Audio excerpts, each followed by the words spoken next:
Ladies and gentlemen, boys and girls, Goyle. humans on all the spectrums, welcome to Tavern Talk, a full spoiler talk show based on the Wheel of Time, an epic fantasy series written by Robert Jordan.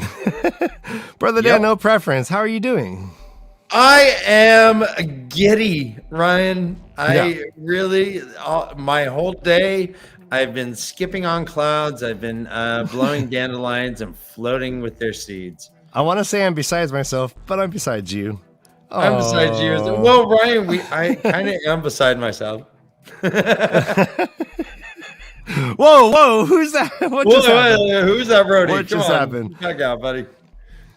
Ladies and gentlemen, this is so we are in a post JordanCon world. JordanCon 2020 ended, and the I'm still basking in the glow, and we thought this would be a great time for us to meet with some of the luminaries of the JordanCon world and get some backstory. We're going to talk all things JordanCon.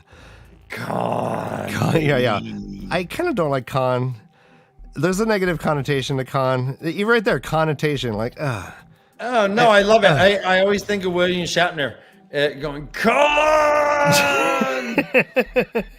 Kublai Khan, Genghis Khan. Khan. Yep. All right. Well, we have some guests, and let's bring them in.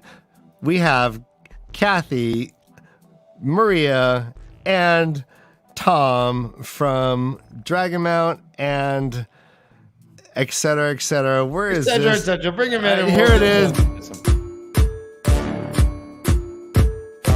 Where's our music, right?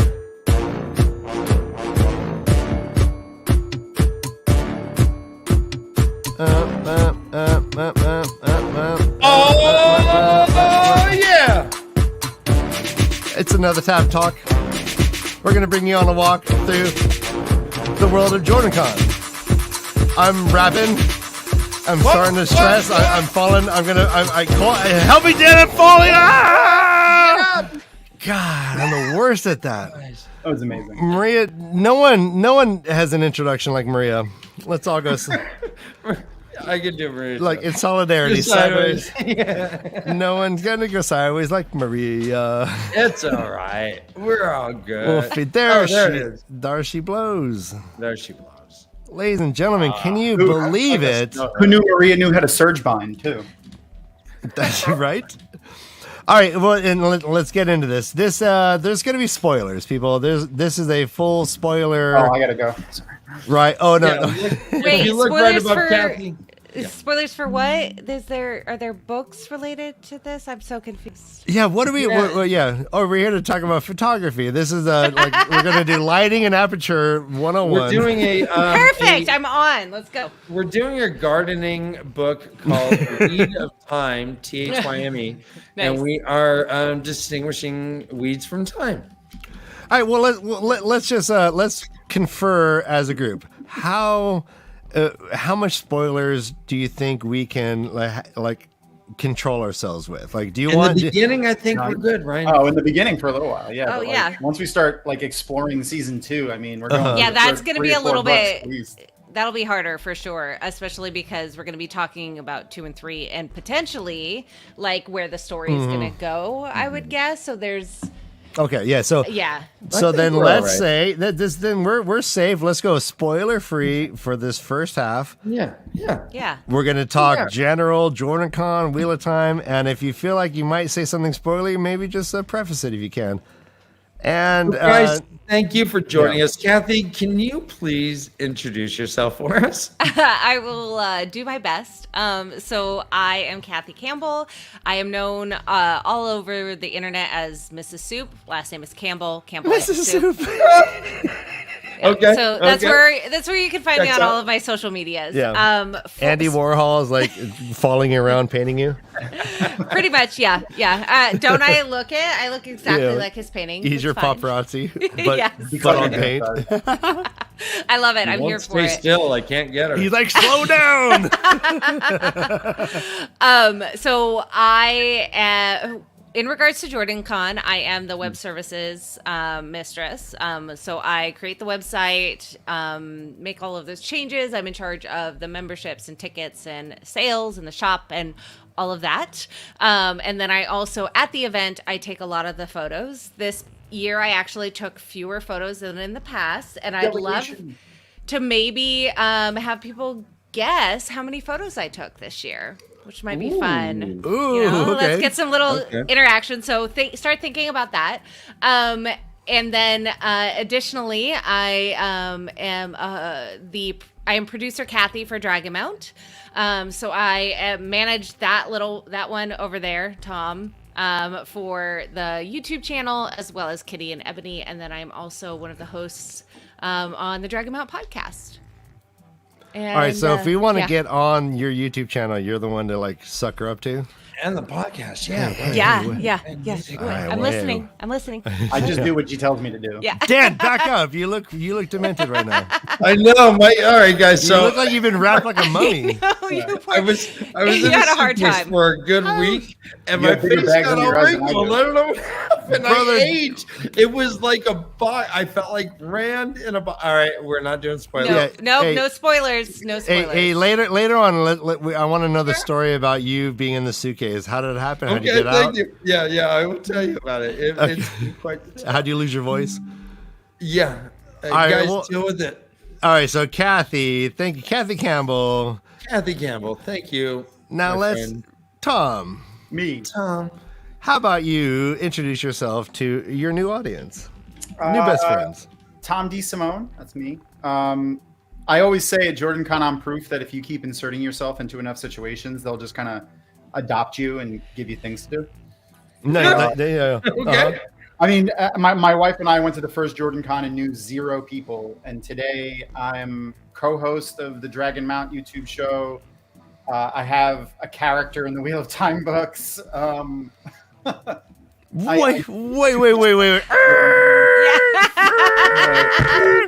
If I had better effects, yeah, back that puppy up. Wait, you are in the books? Yeah.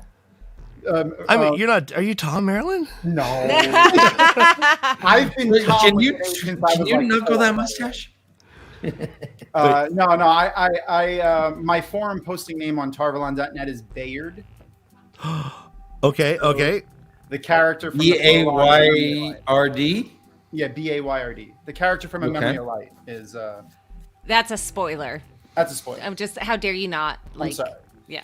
The character that appears once in the Yeah. There's Hey guys, sorry, we might mention a name. Yeah. Yeah, I know. Like how. No, that ain't a spoiler. Hey, we have a very resilient group of leaflets watching. I think they're gonna handle this fine. I know it'll be good. I believe in them. I believe in great. yes, all of them. I also just completely forgot. I'm terrible. No, it's fine. I I forget. also- See, I I'm just- so sorry. I just produced you. I'm sorry, Tom. It's a habit I can't help. You being my subconscious slash Uh-huh. conscience is How incredible. about you just keep talking through your avatar here? Yeah. my picture. That was Yeah. my darkest Perrin costume that I wore for. This is Don't Fuck with Tom. What was that 3 JordanCons ago? Look at that look. That was like 20, how are you embodying that face? Like, 2019. wow. Ryan, can I read from a book called The Wheel of Time Companion Oh God. that was compiled from Robert Jordan, Harriet McDougal, Alan Romanescus. Fuck, sorry. Yeah, our favorite, our And best. Maria yeah, Simons, fuck yes. that guy? Yeah, right. Bayard Maria. Go. was an Andorran soldier in Jared Saren's service as one of his personal guardsmen.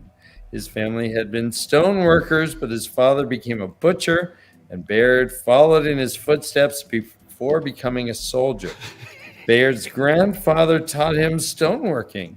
When a bubble of evil made all the metal in their camp melt, Bayard made a spearhead of stone. Faced with Jared's growing insanity, Bayard and other soldiers rebelled and tied him to a tree. Bayard went off to fight Sounds like something I in would the do. last battle as a mercenary soldier in Tam's unit.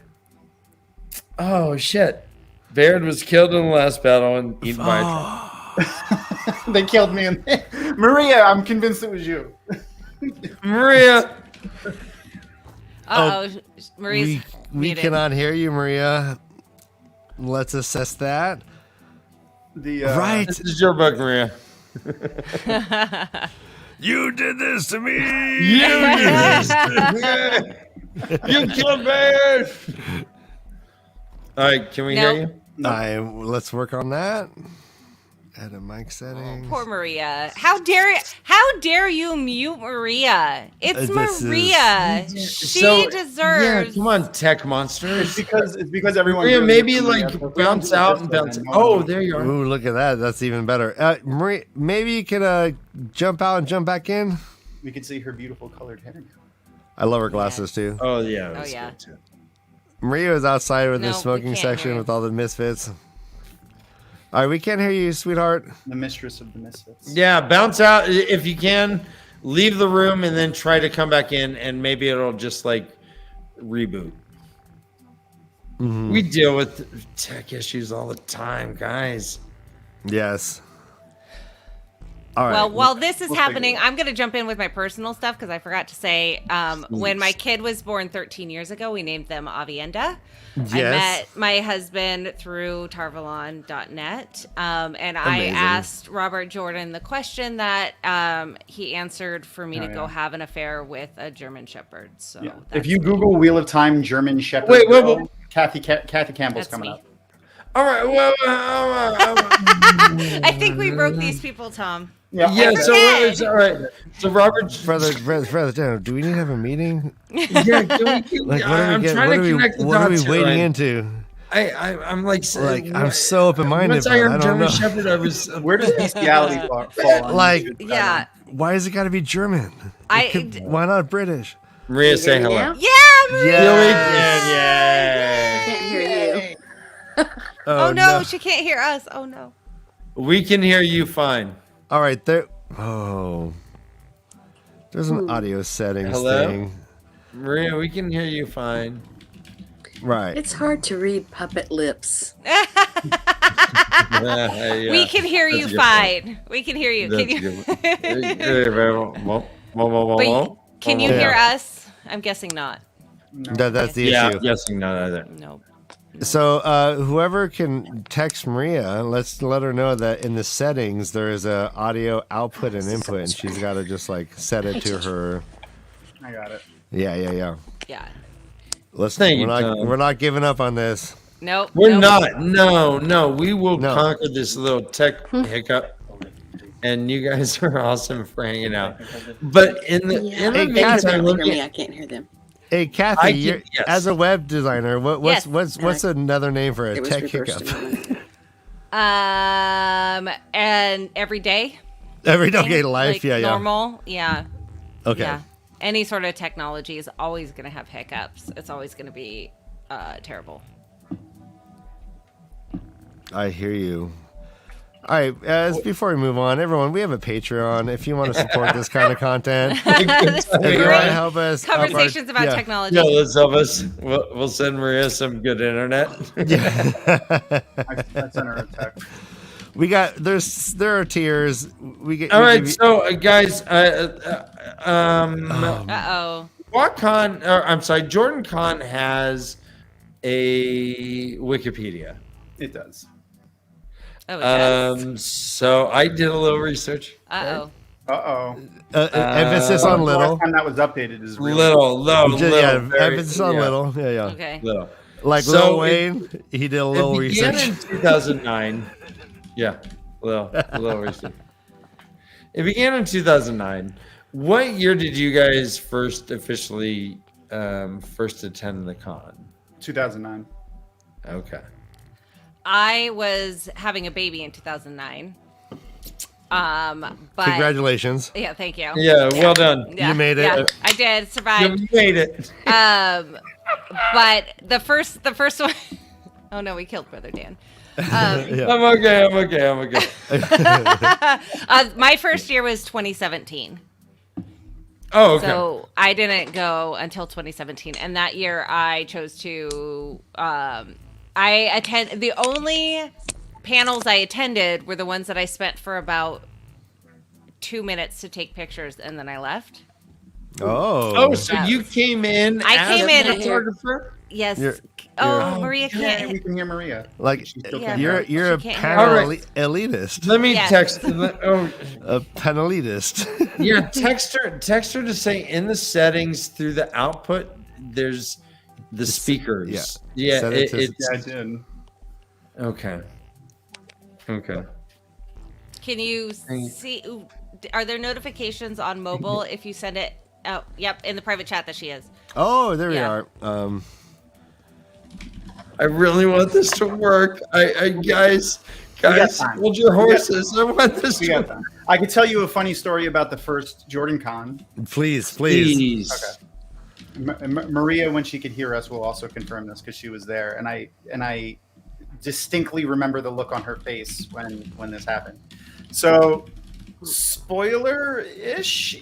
I mean, it's never going to happen, I don't think, but we'll see. Anyway, so we had a whole, we had the if anyone's ever been to JordanCon, we usually do like a skit in the beginning, fun little silly skit. The first one they did that. They did a reading of, I want to say, a scene. I don't remember what it was. A scene from the second book, I think. And it was just like them reading from a script and stuff. And then afterwards, they did like a Q&A, but it was Brandon, Harriet, Brandon Sanderson, Harriet McDougal, Maria was there, Alan Romanchik was there, Jason Denzel was there, baby Jason. He looked so young. I was trying to find pictures from that first one, but I couldn't find it. His beard is only a half a foot. He had no beard, and he had like long, No blonde beard! hair. And hair, What? yeah. Yeah, and he had long hair, like a bowl cut. It was I cannot believe the words that are coming out of your mouth. I gotta find a picture because I sent it to Shannon recently. Shannon Lee, who's the director of the Officer of Communications, because she was in it too. But anyway, Tom Doherty was there. So Tom Doherty is the owner of Tor Books And the creator, correct? Yeah. yes, Yes. And so someone asked, Robert Jordan had said that he had planned 3 Outrigger novels for the series, and we only got the one, and then he passed away. Is anyone going to finish those? Were there any plans? And Tom chimed in with the answer, and he said, well, the next one was supposed to be about Tam and his joining the Ilian companions and leaving the Two Rivers. And then the following one, and this is the slight spoiler, the following one was supposed to be about Matt and Tuon after the last battle going back to the Shanshan. And Okay. this was before Gathering Storm. This was before Towers of Midnight. This was before Memory of Light. So he just confirmed to everybody that Matt and Tuon survived the last battle. And You're like, what? Brandon, Wow. Maria, Harriet, Alan, all their faces are like, Like, what it do you- was hilarious. We'll just go with We the joke spoiler that's why warning. he's never been invited back to JordanCon. Really? No, that's not really. Okay. He's seasoned is the best way to put that. He's up there in age, and I'm sure he doesn't want to go to conventions with a bunch of nonsense and all of us nerds. He's very busy and important. And he's super busy too, as the running. Well, and you've been there for 12 years now, Tom. So you've seen this this little collective of about 250 people grow to over 1,200, I think, this We sold last weekend. we sold 1,200 memberships. About 946 picked up their badges This year. this year. Oh wow, that's a good percentage. Yeah. The first one was in one room at a double tree. Yeah. Right. Yeah. You're like, and they didn't treat you right, so you moved on up to the. Well, we All right, so outgrew it, Tom- rapidly outgrew it. As the director of the guest services, how has your job evolved within these last how many years? I mean, I imagine that you have had to pretty much roll with the waves, right? Yeah, I mean, from the first year I did it, we had we didn't even have to do like applications to be a guest or anything like that. It was just like, let us know if you want to come and then you're in. If for guests, like, Please come. Please yeah, come. like all- please. Yeah, come on, please. had, like, It'll be fun. less than 20, I want to say, guests that first year that I did it. And then because I started working there the third year, the fourth year, I think. And I started being guest services the third year. And last year we had 120 applications and we had to deny 70 or something like that. So Do you want to remove the spoiler alert thing? Because we're not spoiling. not Oh, spoiling yeah. anymore. Yeah, on it's the end video. spoilers. Yeah. Yeah, So- we kind of wanted into like I think a huge Oh, you have one? spoiler. So Okay. I'm just Yeah. like, might as well just Remember keep Rand it- lost his hand? Remember that time? Let's just keep it up. Let's just keep it up there. This is Okay. That's fair. yeah. I want it's hard to like. Yeah, I want the like, conversation to go and like. This is typically our spoiler show, so Okay. Yeah, it's Yeah. Tavern talk. talk Lips are loose. away. I wanted to. I was trying to think of something that's entertaining while Maria figures out her stuff. Yeah. That was amazing. Well, I mean, speaking of JordanCon entertainment, tell me about your hammer. Tell me about your tattoo. The hammer. Oh, the dragon. Yeah. Well, these are both suspect, right? Yes. So the All right. hammer. I commissioned a blacksmith to make it, and I got a description from Maria. Actually, I emailed her and I was like, "Hey, I'm gonna get Perrin's hammer made. Do you have like a description other than the one that's in the books? Because I like copy and pasted the one from the books, and she sent me like how tall it is and stuff like that. And then I sent it to the blacksmith, and he was like, "Oh, Perrin's hammer from the Wheel of Time." Yeah. Oh, wow. That's amazing. So it's Amazing. 70 pounds, right? Yeah, it's like 68 pounds or something. So I mean, are we? So we're Should be just 69? assuming like Parrot is Nice. just one arm yielding a 68-pound warhammer, it's power rod. I'm sure it has some magical properties. anti-gravity, like what? like Maria, it's can not- you hear us? I can hear you. Yay! All right, bring it in here, Maria. Bring it in. I'm Can't- getting the book. Yeah. Well, can you introduce yourself to your new friends who are watching right now? Sure. I'm Maria Simmons. I started amazing. reading The Wheel of Time in 1991. And then I got a job working for the author of The Wheel of Time in 1996. And I'm Team Jordan, and I have the best job in the world. I agree.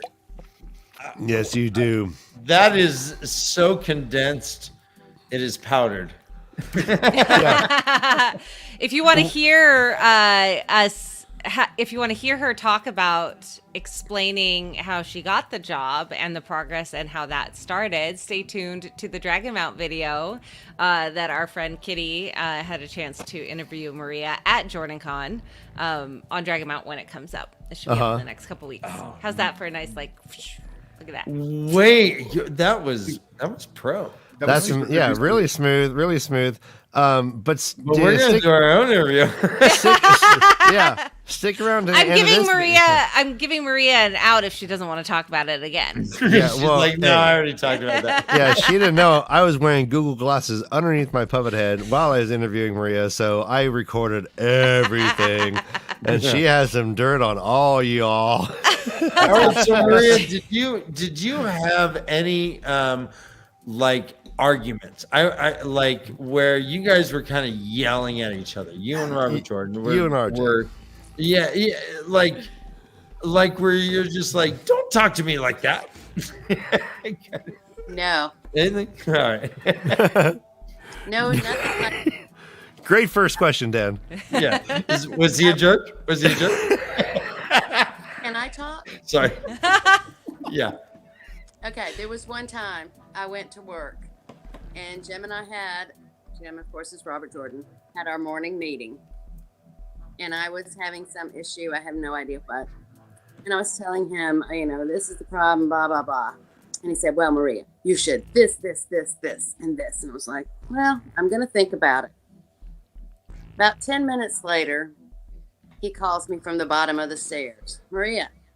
And so I went out and it's like, yes, Jim, I'm sorry for being so patriotic.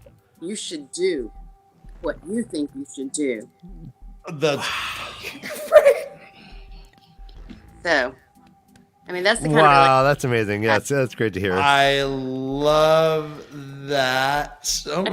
Another- You were there last weekend? Would Robert Jordan have enjoyed himself amongst almost 1,000 fans? to some degree. Yeah. Yeah. Okay. How I never got to go to the. Well, everybody wanted to be right next to you. Yeah. You know. Did he enjoy the? Because I never got to go when he was still with us to the Wheel of Time track at DragonCon. Did he enjoy those? He got a lot of amusement out of that. Yeah. That's A lot a of people at great. DragonCon, but That's amazing. That's good to Did he enjoy like the book signings and stuff that were a little bit like a smaller condensed period as opposed to like a weekend full of lots and lots of people? He had So book that's a tours no. that were like 30 days long. And I think at the beginning it was like, oh, this is cool. But when you're doing the same thing every day for 30 days, it's a little harder. Yeah. I'm not saying he didn't enjoy it. We didn't talk about this a whole lot, but he would come home so tired. He didn't want to talk to me, you know. you can only get asked who killed Asmodean so many times. Yeah. I thought the Winston- same thing. So I did actually get a book signed by him, and it was a Q&A and then a book signing at like a Barnes & Noble or something. And it was the first hardcover book I bought from the Wheel of Time. It was Crossroads of Twilight. And so, and I felt that exact same thing, that I was like, this cat has got to be answering, just saying Raffo to a bunch of things that he hears every damn day. This is not got to be fun for him. He walks up and first thing he's like, all right, it's Nynaeve, Egwene. It starts like correcting how everyone is just butchering the names. It was great. It was very great. I loved his whole vibe. I liked it. He didn't seem to really care to be there, but was happy anyways, kind of thing. I guess. I don't know. I had that same experience, and the fact that like he answered my question the way he did kind of added that extra like, oh yeah, he's exhausted and tired, but I appreciate everything. Like it was the vibe was great. And I imagine, like, Ryan, if we just walked around and people just asked us every day, hey, where are the puppets? How's the puppets? How's the puppet? We'd be like, why are the knock it off. why are Dan's eyebrows so bushy, and like why is it because come on, knock it out. Yeah, Yeah, no, why it's did in the you companion. choose a yellow tie and Ryan has a pattern one? Like Well, why? Power. Can't imagine. I can't imagine that sort of scrutiny, and he seems like the person who would be least like wanting that kind of scrutiny. Yeah, when I saw him in a book signing in Santa Cruz, and I remember some sort of like super hippie came up and asked him like how he felt, like did the characters change him as he was writing, and was he surprised where the story's going? Like, did he learn about himself in the process? And Robert just cut him off. He's like, I am a Greek god. He goes, I'm an Old Testament god. Testament, yeah. Yeah. Everything is on me. Yeah, Maria, you know that phrase? Yeah. It came up a few times. Yeah.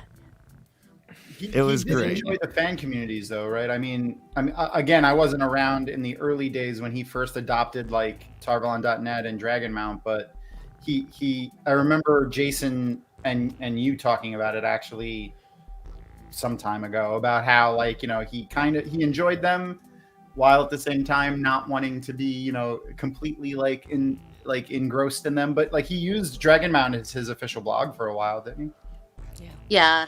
After he was diagnosed, yeah, he did for a while. The problem when Dragonmount started, Jason was doing a little video of prologue Jason. for the Eye of the World, the Dragonmount. Uh-huh. And I saw that and told Jim about it. And the next thing you know, Jason's getting a cease and desist. Oh. Shut up, Jason Denzel. Wow, that's And, great. But Jim was willing to talk to him about it, and we got a little agreement worked out, and everything was cool. And they met, and then I think Jim was on tour out in California, and Jason got him a pass to somewhere really fabulous, maybe Universal, something cool. I've forgotten, but Nice. it worked out from the cease and desist. That's so funny. Yeah, That is hilarious. only in a fantasy world. Can a cease and desist cause a deep friendship? Yeah. Hey, I just want to say hi to all our new friends who are watching right now. I'm seeing a lot of new names in chat. If you've not already, please subscribe to our channel. Yeah. It's like it's currency. If you want, it's like tipping the sidewalk banjo player. Yeah, tip the Gleeman. Tip the Gleeman or whatever. And also the Dragonmount podcast. We got some Also members here. subscription to your puppet. Yes. Please, So, please. Kathy, you have been taking pictures for many years of these different panels. Yes. Are there any that when you think back, you're like, oh, yeah, I got some crazy pictures from this one? One of my favorites is actually the artist guest of honor one year. The picture with the guy like having his arms out. I can't remember his name because I'm terrible with names. I'm a terrible human. Please forgive me. Was it Dan DeSantos? No, 2017. Let me. Oh, Stephen Hickman? When did we get maybe. these super buff guys? Like, this Look is at this, amazing. Right? This is like a hubba Gorgeous moment. man. oh yeah, there's some beautiful people. Like this Some guy's beautiful people. arms sitting down back there in the background. His arms are like my torso. Oh yeah, it was wait. Stephen Hickman. Yeah. Yeah, Stephen Hickman. Okay. Yeah. He like was talking about the anatomy of dragons and their wings and how their wings fly. And like he just did this perfect pose. And I was like, snap. And I was like, that's gonna be a winner. Like it just made me Awesome. super happy. But it's so fun to get to kind of have these moments of experimenting and experiencing the con. I'm really excited by this man. He's an He was a Ashaman. great Yeah. Ashaman. That's a good Ashaman right there. Yeah, like those are I can't read his expression. I love him, and yet I don't trust him. Perfect. Yeah. Ashaman. Exactly. Yeah. Like I might want to take him home to my parents, or I might not. Like, Why not? Yeah. Depends on your parents. and then we have this. I love Or- this shot. Amazing my. Grendel. Oh, look, it's me with no beard. Yeah. Oh, is that you? Yes. Yeah. It's me on the left. You're ubiquitous. I like you better with a beard, Tom. That is a mighty Longer entry. beard. So I see, like, I just want to point out right here, lighting is simple. This is not a simple shot, right? Like you have to adjust to these low light situations. Yeah. It's you have to. All of these rooms are really dark because it's a hotel. Hotels are always super dark. Fluorescent lights are great. Yeah, woo! It's so much fun. Weird but halogens. specifically, It's easier to hide the stains. yeah, that's a very good point. That's a good point.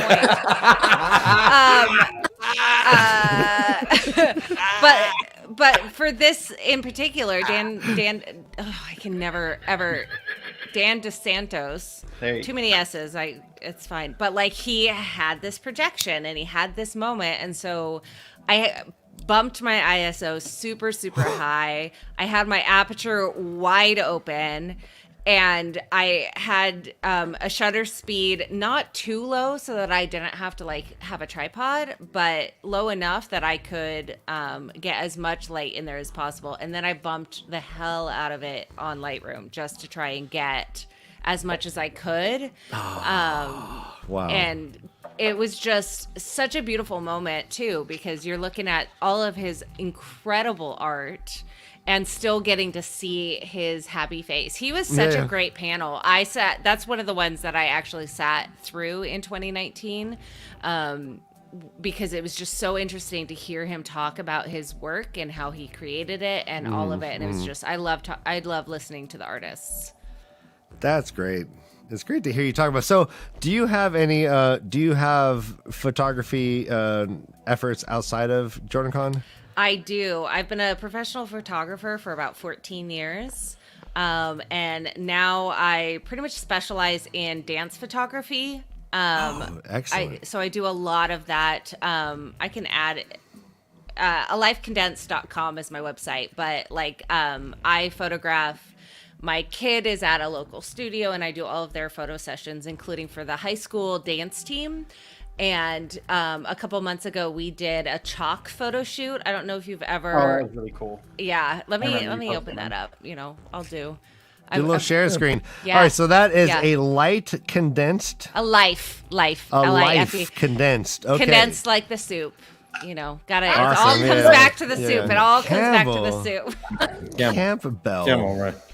Ryan, you embrace the brand. All right, as you're looking for these, let's just thumb through some of these. If you've Look at not that been to red. JordanCon, look at this. Why would you not great. want to be a part of this? Blade You Master. might get chopped your head We chopped actually- off by a super manly dude.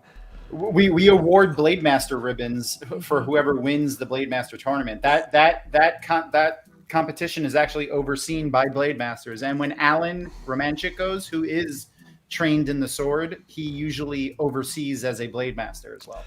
Oh, I want to my- fight oh, my- Alan with you a know what? sword. I I am want to foam shocked sword and Alan yet- to death. He took Alan- us on. He took Alan us is so on. great. He came on our show and just ripped us a new one. Like Alan was so funny. He just it was like kept me up an with old fashioned roast. puppet Oh yeah, jokes. It was so it's good. all right. It's all right. And I was like, you don't It was even like know Don us. Rickles. It was All right, like so Don what are we Rickles looking at here? romantic. This This isn't was the darkest timeline year, so 2019. I Yeah. think. So those are evil maidens of the spear. They walked in with Paul Bialchek was evil Rand. I was evil Perrin, and I think Joe from Twatcast was evil Matt. why is this lady in white like riding this younger woman on? That's That's- Harriet. That's Harriet. Okay. Watch it. All right. No, I know she's just sitting, but it really does look like she's like sitting on her back, like riding her. She would And the deserve guy to in be blue fired out looks so unconcerned. on people. That's we're- amazing. He's just So, taking his notes. so when was the last con that Harriet was able to attend? I think 2019. That was one, it. 2019. Yep. Oh, okay. In the before times of the plague. Mm-hmm.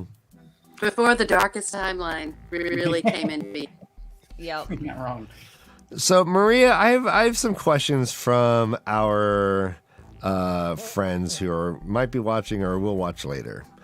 Our friend Mistress of Novices, Christine, she asks, "Are your tiaras custom made? And if so, by whom?"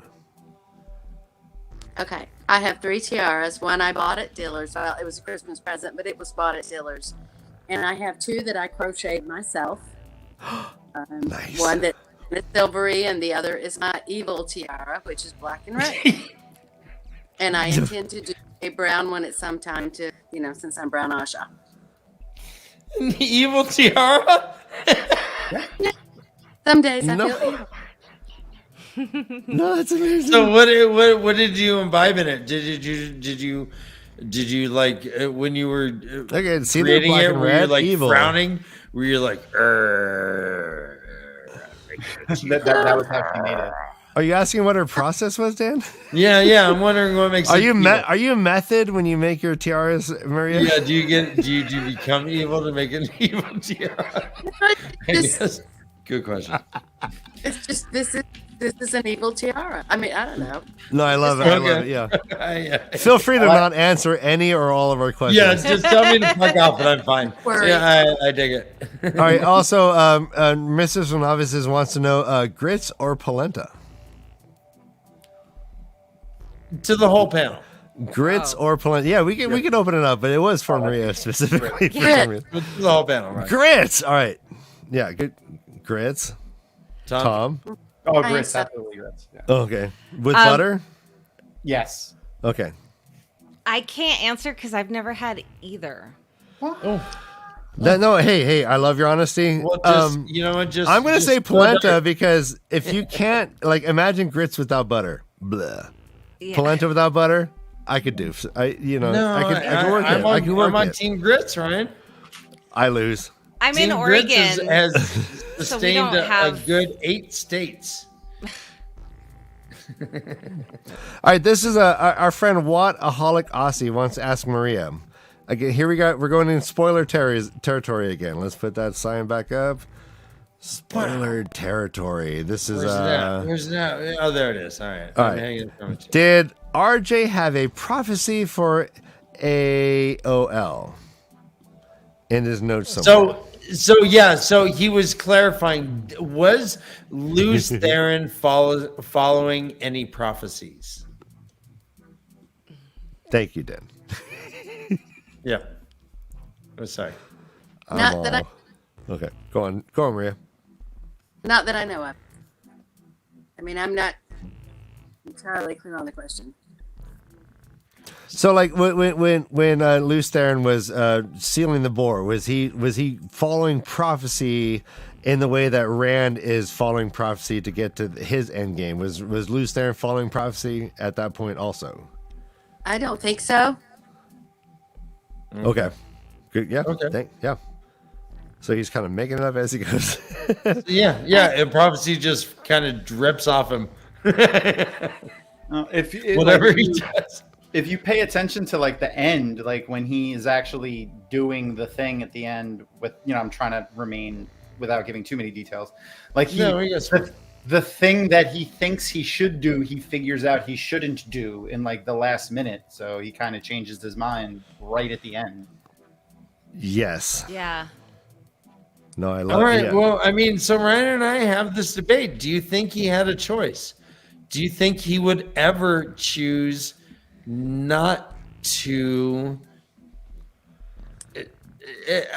He was the third age or whatever, which had happened over and over again. Do you think he had the choice to decide otherwise?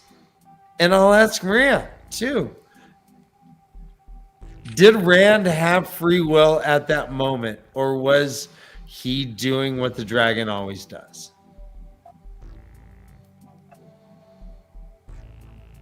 That's a very good question. Thank you. I hope that he had some free choice. I mean, he came really close a couple of times to going the other way. Yes. Yeah. Mm-hmm. So I think it is possible, not necessarily probable, but it's possible as the cycle spins for the dragon to decide, done, tired. My headcanon for the end of the series was that it was new territory for timeline stuff. So like it was an unprecedented event, right? Like so. Rand, why would that be though? All right. Well, because he chose to do the thing, so he had that choice, and it could have happened anyway. Because as we know, a prophecy doesn't necessarily mean that it's going to happen the way that it's assumed to happen, and so he chose to do what he needed to get done, and I think in return, the thing at the very, very, very end happened. So I like that. I really enjoyed the end. Yeah. Oh God, yeah. Like I did too, and it does bring, I think as Maria, thank you for thinking it's a good question, because I wonder if Rand could have made any other choice but what he made. My contention is that what the wheel and the pattern determined or whatnot. He was the strongest Tavern, so. Yeah. Anyways, my contention is that this was again an unprecedented event. Like of all the dragons, he was able to transcend like the limitations of previous dragons, and I think it's because of Tam Althor's amazing tutelage. Well, and then everything else too, all of the other connections, because just like the show kind of talks about. Are we able to do show spoilers? Yeah. We're all okay. It's so like, wide open. I'm just checking. I'm very thank you. No, appreciate it. Just kind of like how the show is setting up more solidly, how it's not just about Rand, and you really get that more and more in the books. How it's the community that is there, whether pushing or pulling or all of that intertwined. You can't have a tapestry with only a single thread. And so it all comes together and makes what happened because Rand had that support, That's whether he amazing. wanted it or not.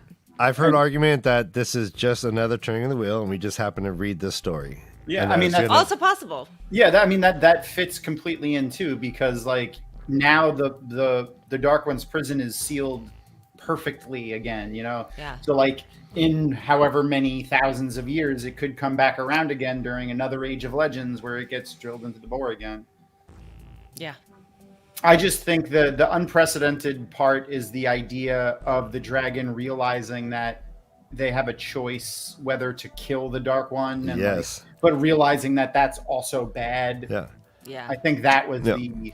Like, Do you think previous iterations like Rand was able to do is like pull him out of the pattern ostensibly and then like start dealing with him like mano a mano, and like do you think other dragon iterations like through time immemorium previously were doing the same thing at the last battle? They're pulling that dude or dudette out of, or do you think Rand was the first to do it and his loving choice to continue the kind of cycle of time and violence and everything for everyone, right? Like do you think that was the first time that was an actual choice by a human being, or is that Rand finally like getting to that point to make that choice, or is it always Rand's always making that choice every time? Interesting. Because I think it almost depends on, do you think every turning of the wheel that comes to this, is it going to be Rand? Or is it going to be another Dragon Reborn? Like, you get two, it's very string theory. Like, Yeah. Yes. which Personally, I don't think the minute details of like name, family orientation, stuff like that matters per se. It's more of their role in the actual threads themselves. Like, you know, the person will fulfill the points in time that the dragon needs to fulfill, what their name is, the things they do in their day-to-day life, not necessarily really poignant.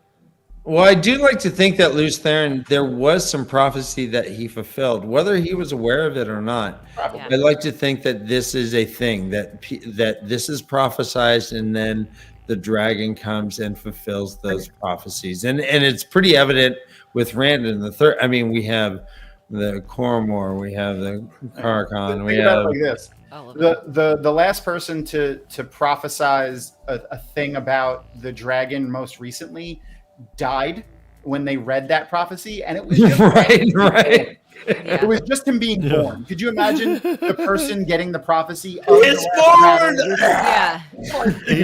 He's like, let's put that back in the bottle and throw it in the sea. Although, I wonder, would you Fuck that. consider Aleda's prophecy about the connection of the Rand, was that after? Yeah, that was after, but it was Yeah, tangentially like connected to him. It wasn't just like the dragon. True, you know what I mean? true. Yeah, it was to him specifically. This man And it will was an change event, the world. You know, Yeah. he is This back in the event. world again. Like it's not just like, oh, he's doing something. And then the last battle, the actual fight with the Dark One, like that's a huge event in time. The pressure that would put on, you know, someone getting that prophecy would probably be too great to even live through. Right. Yeah. Maria, how many pages did Robert Jordan write about Tavern? How many pages? Like I mean, notes? How many floppy disks? Over under. I just want to point out Melinda loves clams. She loves good. Well, who doesn't? Melinda, thanks for letting us know. Anybody else love clams? Let us know. You know, I'm Team Melinda right now.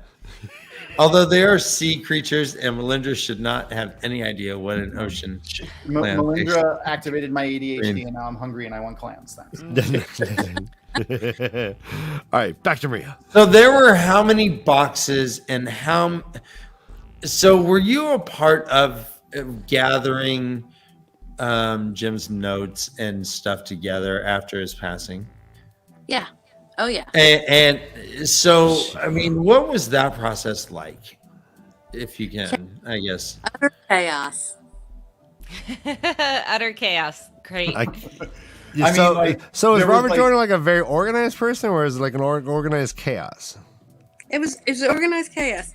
Oh, like Organized to him, probably. Give me a minute. Yeah.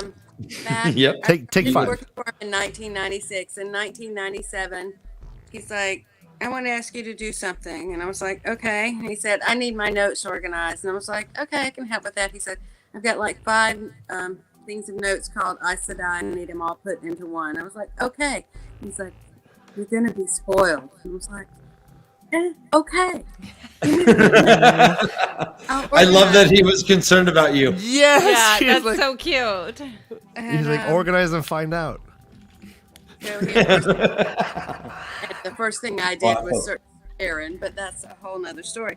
But Well. there were so many notes. I believe Brandon at one point tried to combine all the notes we gave him into one file, and it crashed the computer because there was just so much. And aside from what was on the computer that we printed out, there were stacks and stacks. I mean, Were they handwritten or typed? there were some hand. Okay. Did y'all understand here or visit the con? Michael Livingston is doing a book on the origins of the Wheel of Time, and he was finding stuff for that book handwritten on legal pads. And that's at the library. I mean, there was just so much everywhere. So, Wow. yeah. And we had an appraiser come in from up north, Connecticut, I believe, and stayed with us for 3 weeks trying to figure out how much all of this was worth. And it was boxes and boxes and boxes. And I still, every so often they call me and say, wait, what happened to this? And I'm like, I don't know. Or I say, I don't think this should be public. And I say, could y'all move that to the private stuff that's not going to be released for another 10 years? So it's a lot. I mean, this is a book that we've been, it's over 30 years old. We've been talking. You look at the community, look at this chat right now. This is, I don't know how to describe it, actually. We're still talking about stuff. I'm doing a reread with my brother and first time readers, and I'm learning new things every week about these chapters, and I don't know why I'm hooked on them, to be honest. I don't know why. Yeah, this is a rarity. Dan at a loss for words is a rarity. Thank you, man. Oh, the bard of the red hand. Sorry. Right. Let's say just hi to everyone right now. There's so many people who are watching, so many new names. Thank you so much. We are just fans like you, and if we can create conversations you enjoy, please subscribe to the channel. Real quick, Maria, our good friend Zool, asks, was Robert Jordan a joker or prankster? And if so, can you recall any for us?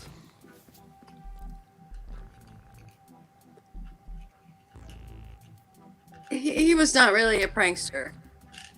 He liked to joke, but it was never something that left somebody feeling stupid. I like that. Yeah.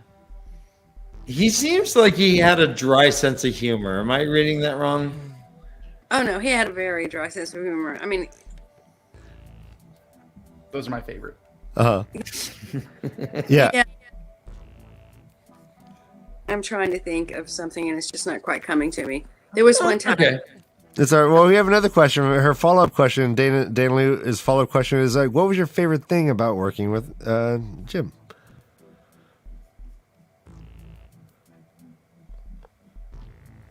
Everything. Just pick one. Right, everything, yeah? Can you distill it down? Like, is there a memory or just a way? Was it? Okay, I could screw up magnificently somehow. Don't believe it. I would go to him and say, crap, I screwed up. And he would say, okay, fix it. And that was it. Yes. Nice. Yeah. Seriously, I hadn't been working there that long. One day, I borrowed Harriet's car because I didn't have a car at the time to do some business for them.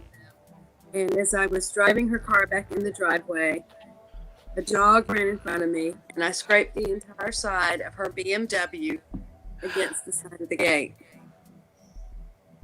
And I honestly thought about parking the car and just leaving town forever. But jumping on the Greyhound. couldn't do that. So I did park the car, and I went in the office. Jim wasn't in the office. So I went into the house, and he's sitting having lunch. And I said, Jim, I just scraped the side of Harriet's car against the gate. It's really messed up. It's like, okay, don't worry, we'll pay for it.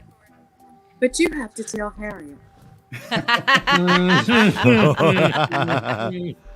And at that point, that meant I had to walk upstairs to her office. And understand, I really worked almost exclusively for Jim then.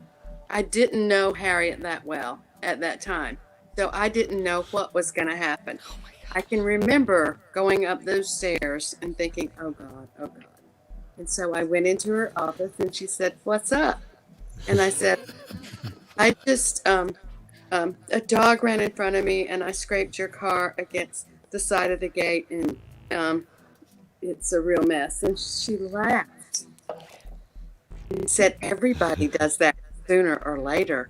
No. That's Don't worry about it. I love Harriet. Do you want to is it okay to elaborate on the gate itself? Yeah. Okay. Because there's a little story there, only because I've heard it. Which story? yeah. Was it their dog? No. No. The home, without talking about it too specifically, it's a historical home, correct? Yeah. It was like originally a plantation or something like that. It wasn't a plantation because it was downtown. Ooh. Oh, it's downtown. Right. It is historical though. It's old, like old. 100 years old. Yeah. And the gates were made so like it's protected by the historical society, and the gates were made for like horse carriages to go through, not cars. And they, like I remember either you or Harriet talking about, because he got the dragon put on the gate, right? Mm-hmm. And he had to petition the historical society to do that, and why like he wasn't allowed to make the gate any wider. So like it really is just barely big enough for cars to go through. Did he have to convince him that dragons are real? No. Is that how you convince the historical society to do a dragon? Like, no, they're historically accurate. And art is allowed sometimes. So That stained glass, I seen the stained glass window that was in his office. I guess it still exists in that office. That stained glass is, I mean, it's almost inspiring. Like just looking at it, like just to be the person that created the whole mythology around this thing. You drive up to your own house, your gate has the dragon. Boom. You look at your cane. Yeah.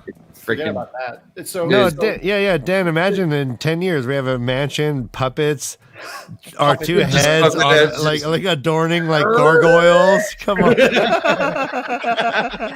Puppet gargoyles. How creepy is that? Yikes. To give you a little bit of insight on how amazing Harriet is. So Tarvalon.net is another fan community based around the Wheel Time, obviously. It's been around for 22 years, yeah. 22 years, yeah. Tarvalon.net can drink, which is gross. Yep. Maria is a brown Aes Sedai.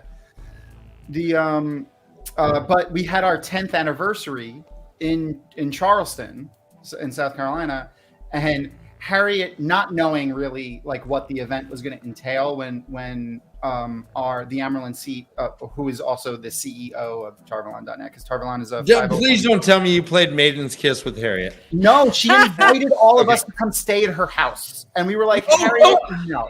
We were like, no. Because that's the Oh type of my person that he was. goodness. He was just like, no, everyone come and have dinner at the house, and we're like, there's going to be 300 people, so no. No. So Maria, you did post a picture saying Harriet says hi just this last week. Are you still actively working for or with her? Oh, hell yeah. Okay. Yeah, PA, baby. Okay. Are you Personal still in your? I remember you when? So the rest of that was she did invite a bunch of us over. We went to the house, and I was going to talk about some of the other stuff that he would see whenever he would sit in the chair, because his back room looks like the room, the carriage house where he wrote, looks like the back room at a museum. Like that's what it looked like. Just like shelves with just and you know, like tables and dressers with just stuff, like, but not just like random. I mean, it was very random, but it was like, you know, the skull of a panther, and then like a statue of something, and swords, and a full-sized human skeleton, and like, you're like, what's going on? I heard he He's had not several ready. swords and such. he had an armory. Yeah. Full armor. All of the things. No, I'm not. That's not a joke. He had an armory, right, Maria? Yeah, I knew where I was going to go. Howitzer? Real problem. I have. There was nobody there. But You're going I Jim's talk about- office. For a second. Can I talk about the skeleton for a minute? Please. Yes. Because there was a skeleton of a human hanging up. It was fake because Jim and Harriet were in New York, and they went to a store that sold bones and stuff, maxilla and mandible, if I remember correctly. And Jim was inquiring about getting a real human skeleton. And Harriet was like, if you get a real human skeleton, I will bury it. So we Yes. settled for the fake one, because she didn't have to bury the fake one. That's awesome. So I actually was lucky enough to get a piece from his armory a few years ago. This was something that they donated at the JordanCon charity auction. Let's go. Yeah. So is that a like one of the hilt Shanshin? is really cool. Don't the Shanshin? That's amazing. The So twisty cool. blades. That looks like Hawaiian. That looks Hawaiian. And then, but that other side looks wow. That's pretty cool. What else Maria you would got? probably know better than me what this was, if she remembers it. I know he has a lot of stuff, like he had a lot of pieces in the armory. Yeah. But most of it is gone now, and I moved to a smaller office, although it's fabulous. Okay. So, I think Alan one year brought a scythe, like a scythe, like a full Grim Reaper scythe. Grim Reaper thing, yeah. Hey, Tom, our friend Christini, the Mistress of Novice, asks, I hear you are trained in hand-to-hand martial arts. Is this true? Me? Yes. Jiu-jitsu, Brazilian Jiu-jitsu, and I mean, I wrestled since I was like 6, but Brazilian Jiu-jitsu from, how old were you in 10th grade? 14? Me? No. Oh, 10th grade? Yeah. I was a 16. savant. 16. 7. 7, yeah, I'm sure. Yeah. Ryan was so from advanced. 15 to like 27, I did Brazilian Jiu-Jitsu. Tom, I never knew that. Yeah. How have we never All right. talked about this? I don't know. I stopped doing it. Well, I mean, once my back really got messed up, I kind of Yeah. stopped doing I was it. about to say, like, Kathy, he could put you to sleep in like 6 seconds. He would Yeah. never. You better No. tap. You better tap. unless you ask for Would it. never. Unless- Yeah, unless you give me enthusiastic consent, then I'll do whatever you Exactly. want. Exactly. Enthusiastic consent. That is our hashtag for this. All right, so let's. This question goes out to all of our panelists. Do we have a favorite piece of Robert Jordan memorabilia? And this goes to all of us. Well, I Tom think Tom just just showed us one. this. Yeah, I'm Is that your piggybacking. favorite piece? Are you allowed legally to show us your favorite piece? Yeah. You can describe it. There are a couple of other things that that were donated over the Come years. on, where's the hammer? Come on, bro. The hammer is on a wall downstairs. It's hanging? Yeah, I What, built a this is- Those little- are tough ass walls. Jesus, that's a This is a brick wall. man. I could barely mount my TV. You're like, Bayard was a stone worker because I am a carpenter. I see. The more religious of the Well, I was a trades. Mason, so I reject your I reject there. Come on. Maria, do you have a favorite piece of memorabilia that you hold? Do you cherish? I have a whole bunch of them. One of the most recent ones actually didn't come from Jim, of course. Harriet gave it to me on my 25th anniversary on the job. It's a beautiful silver cup inscribed, like 25 years. It's not the beginning, but it's a beginning. Oh, God. Yeah. It's yeah. really I worked for them for so long. I have one picture of the three of us together. It was the day the day Jim received his honorary doctorate at the Citadel. There's a picture of me and him and Harriet. That's amazing. I treasure it so greatly.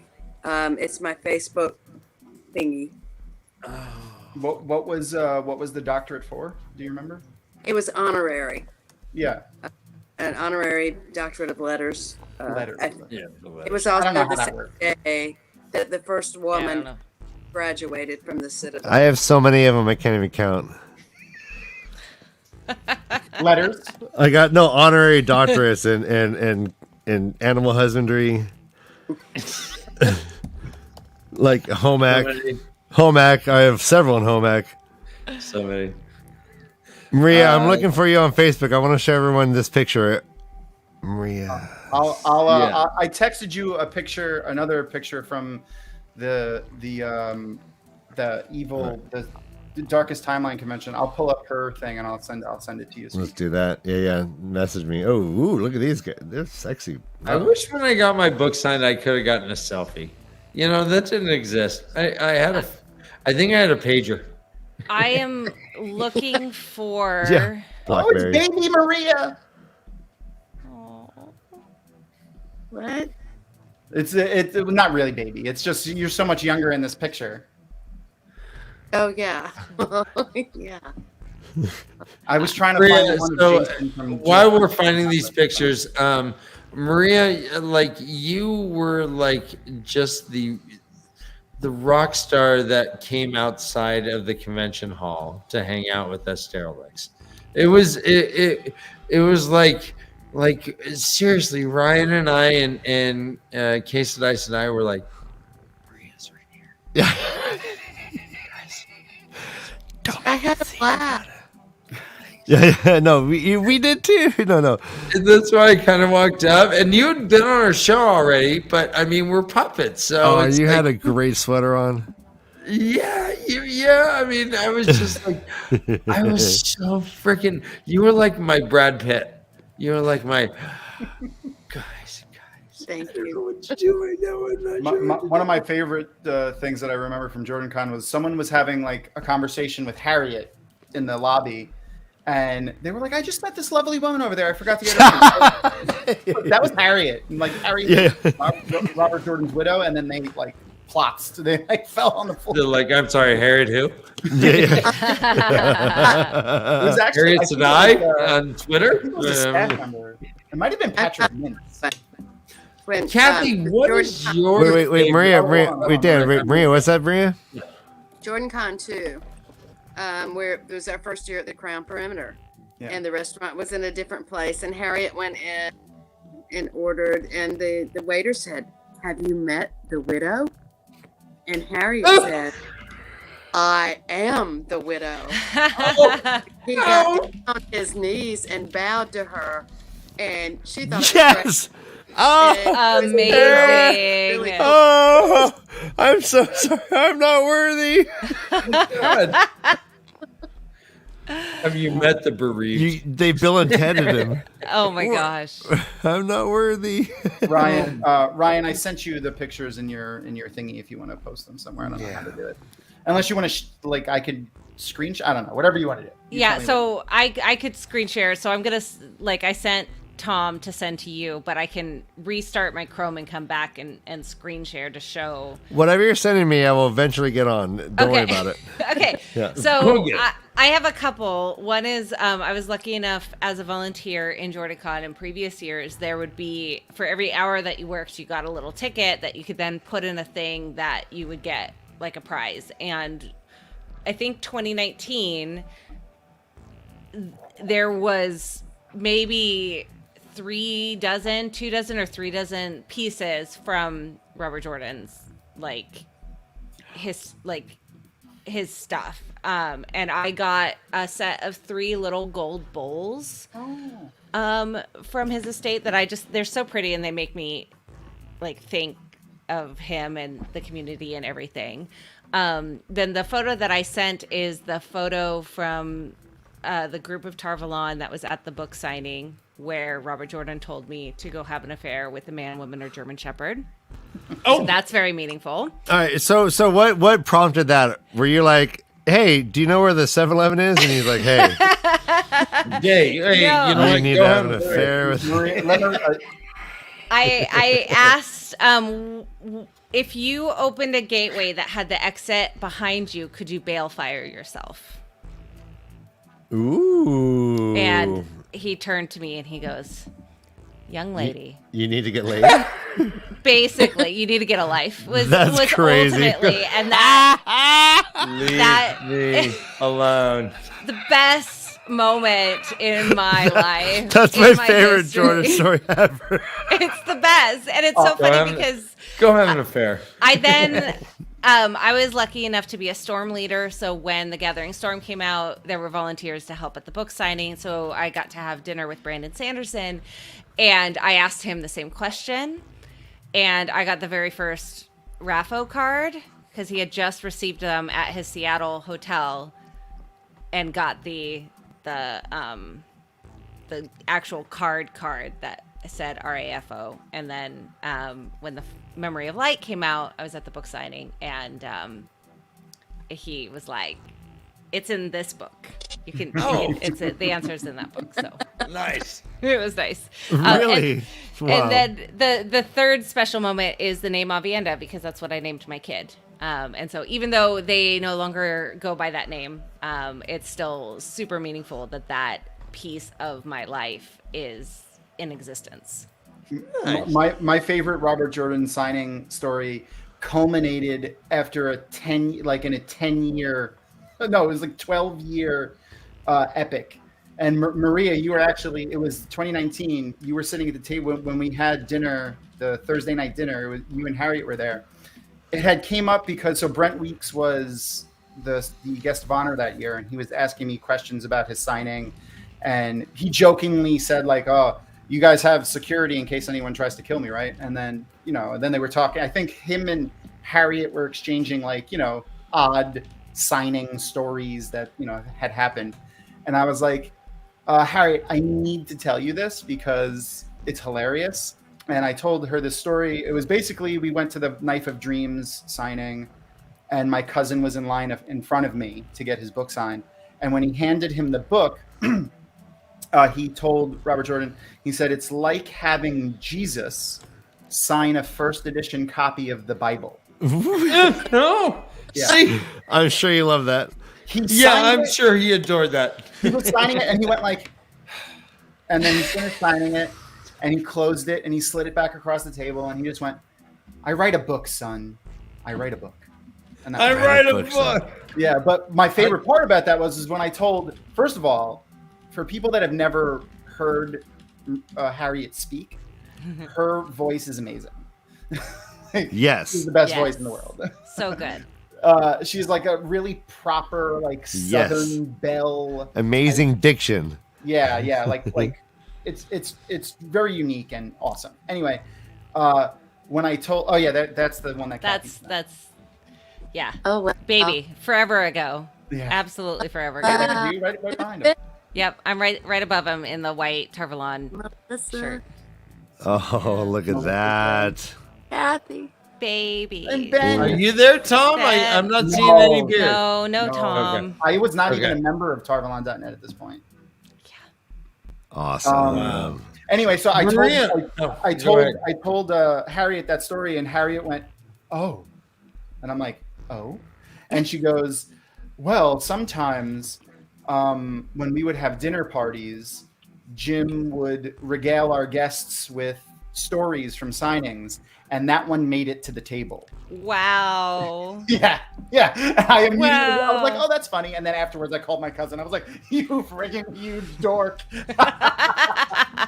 We were dinner conversation. Ooh. Maria, do you have any There's a giant cup right specific there. like signing stories that like over enthusiastic fans or anyone just weeping and sobbing? I mean, you've seen a bit of it, his interactions with people. How do people on the whole react on the extremes? Okay, here's the thing. I didn't, when he was still alive, nobody knew who I was. I didn't really attend much.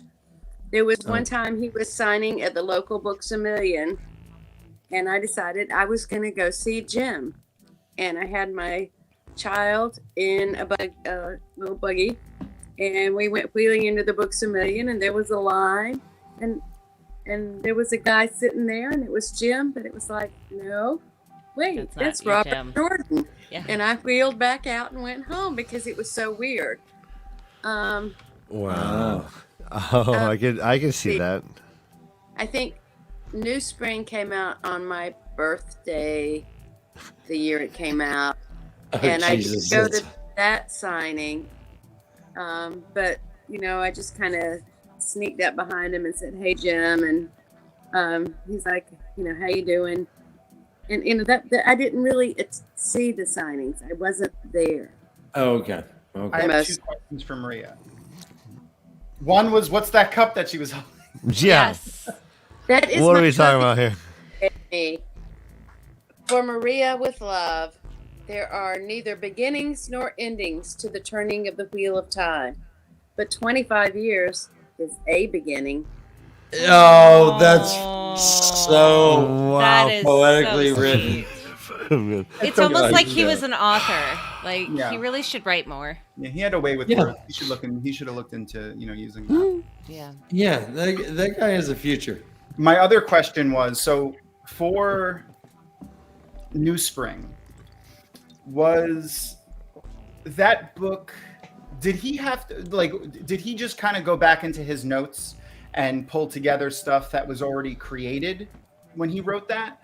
Or did he need to write, create most of that backstory for that book itself? Great question. There were two New Springs.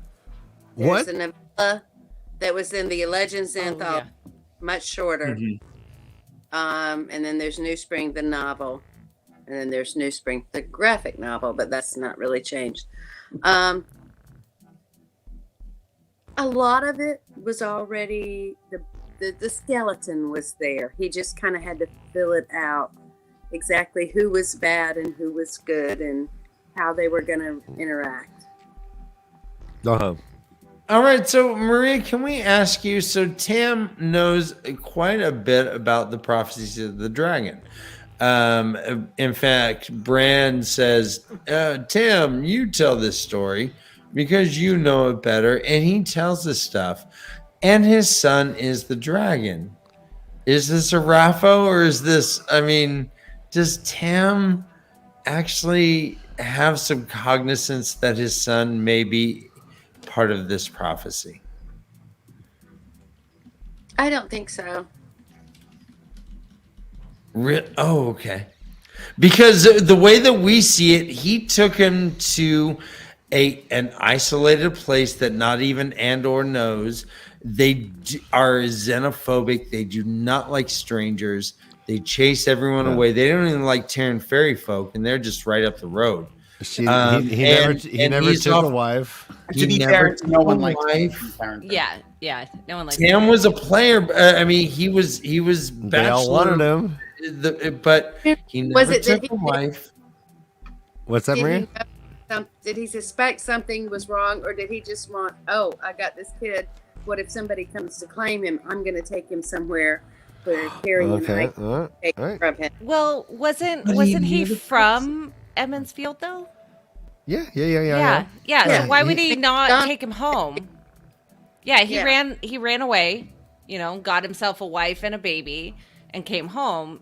I mean, regardless of Like, could he have known the prophecy does he know when the he found prophecy it? so well? because he went out into the world. I mean, Yeah, I can only, granted, I've never been in war, but I imagine there's a lot of waiting. And when you're sitting and waiting, you're going to tell stories, and you're going to tell things like the prophecies. You're going to tell these stories that are told as children, and, hearing about all of the Forsaken and all of that. So it would make sense that because he left, no one else left. Like, he was the only one that left town. And so you have all of these stories that you learn, that you hear from all of your buddies, and then you're going to come back. Why would you not tell these stories to pass on that information to the rest of your family? But does any of the story... Does Dragonmount And the pattern. but he found the baby at the foot of Dragonmount. Like, does knowing that in the prophecies like inform his later decisions?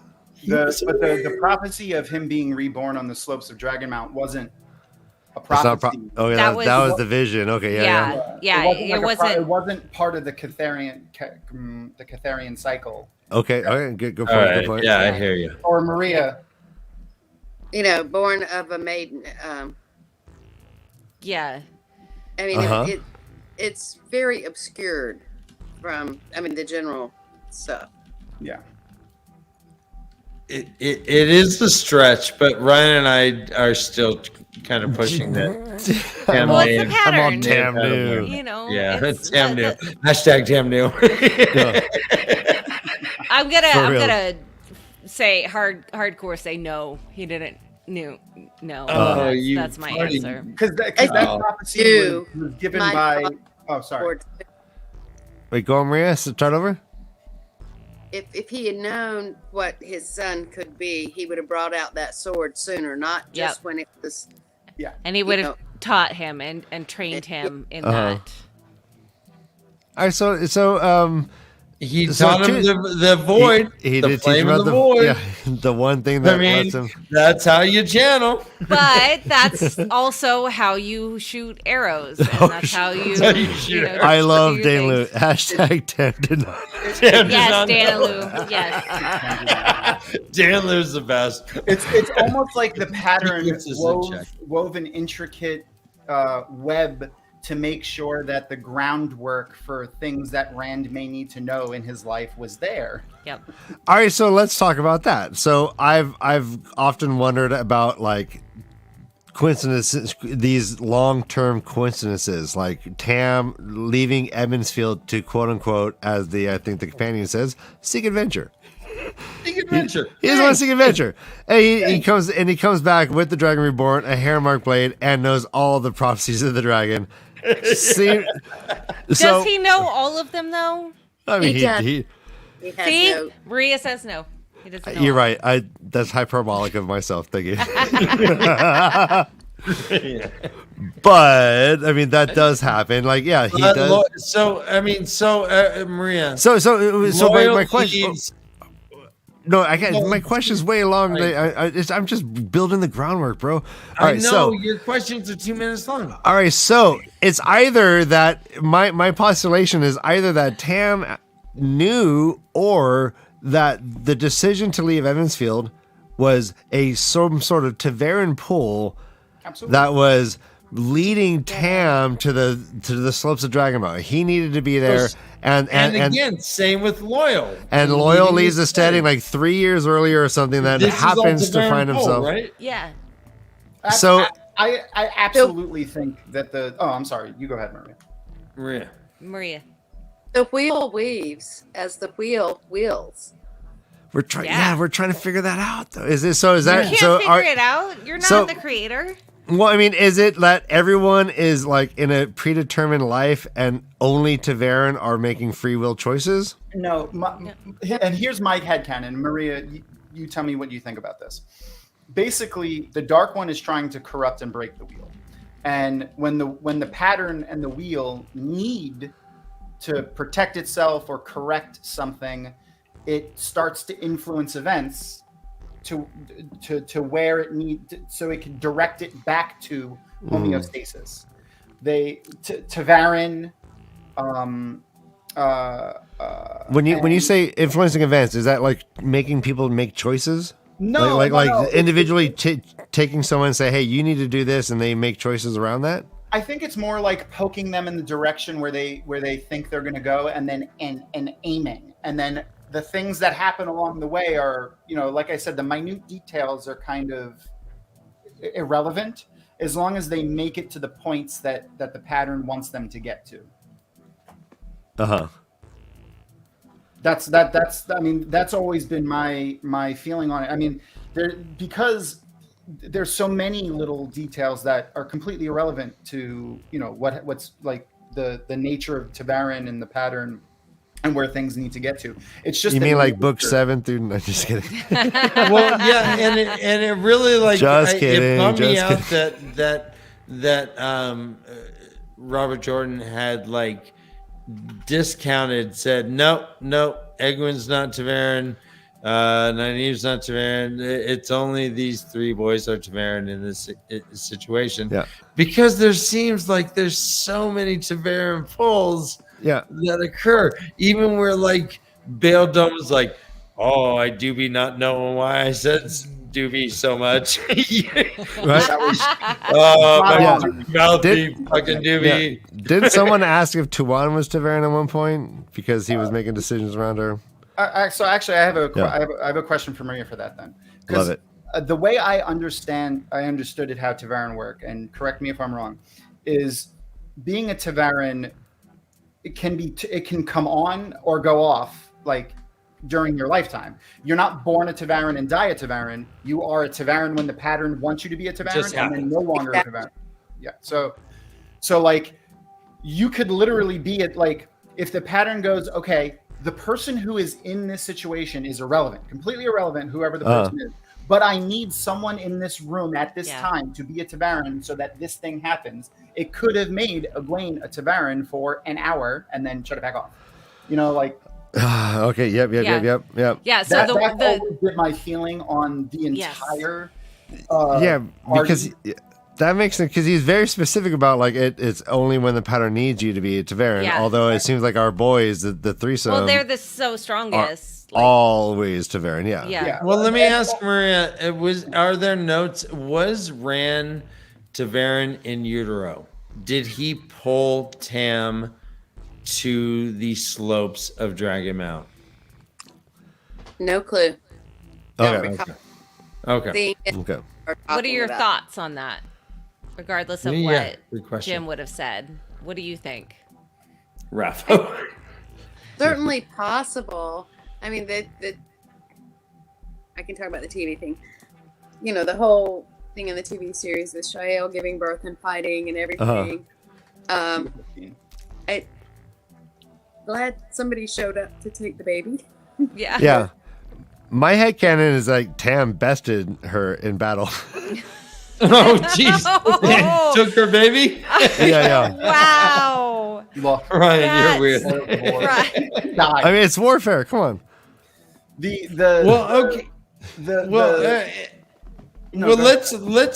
lead this into a bit to like our second part of the discussion as far as the TV series. So we have seen some changes that have existed in the first season from the first book. Mm-hmm. So we have the Great Hunt now that we assume that the show is entering into Great Hunt territory. Let's go ahead, and if you guys, and Maria, you may even have some like inside shit that you can't say. If you can just say, I can't say. Wow. But I'm going to go ahead and start throwing names out, and I want you to say if we are going to see them or not in the second season. Can we use Google to look up who they are? No. No, I do not like saying, "Oh, they've cast Avienda." No, I hate that shit. Let's just be. They did though. They did. They did. Yeah, smart. Yeah, and she looks great. Right. Yeah. All right. So Will Matt have a battle against younglings in Tarvalon? Specifically Galad and Galwin, but I won't even say their names because we don't even know if they're going to be cast. But will Matt have this battle? Who are you asking? All of us? I'll start with you, Thom. Oh, okay. I think in some form, personally, I think they're not going to have both Gawain and Galad. Ooh, okay. It's going to be I have kind no of inside knowledge. by the way. It'll be Galadwin. Yeah. It'll Yeah. be Galadwin.